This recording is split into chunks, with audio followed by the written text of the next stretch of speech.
Hello everyone, আসসালামু আলাইকুম। কেমন আছেন আপনারা? আজ বানাবো পোয়া পিঠা।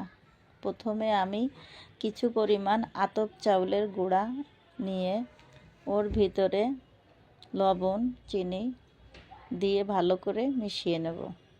ভালো করে মিশিয়ে নিয়ে হালকা কুসুম গরম পানি দিয়ে একটা বেটার তৈরি করব। বেটারটা যত সুন্দর হবে তৈরি করা, তত পিঠাটা খুব ভালো হবে। আমি ওর ভিতরে কিছু গমের আটাও দিয়ে নিলাম, দিয়ে ভালো করে বেটারটা বানাতে হবে। পিঠার মেন কৌশল হচ্ছে বেটার তৈরি করা। এই বেটারটা যত ভালো তৈরি করা যাবে, বানানো যাবে, তত পিঠাটা খুব ভালো ফুলকো ফুলকো হবে। আমি আধা ঘন্টার জন্য রেস্টে রেখে দিয়েছিলাম, পরে আধা ঘন্টা পরে ফিরে এসেছি।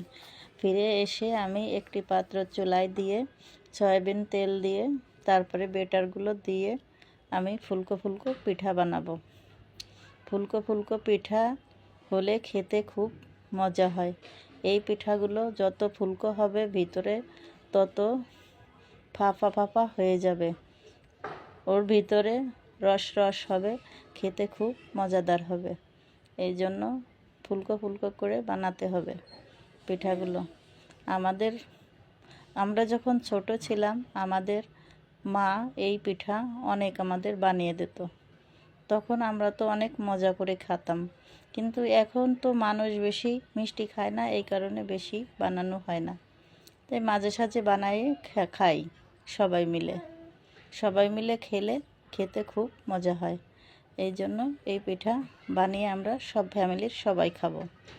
পরে পিঠাগুলো আস্তে ধীরে আমি বানিয়ে নেব।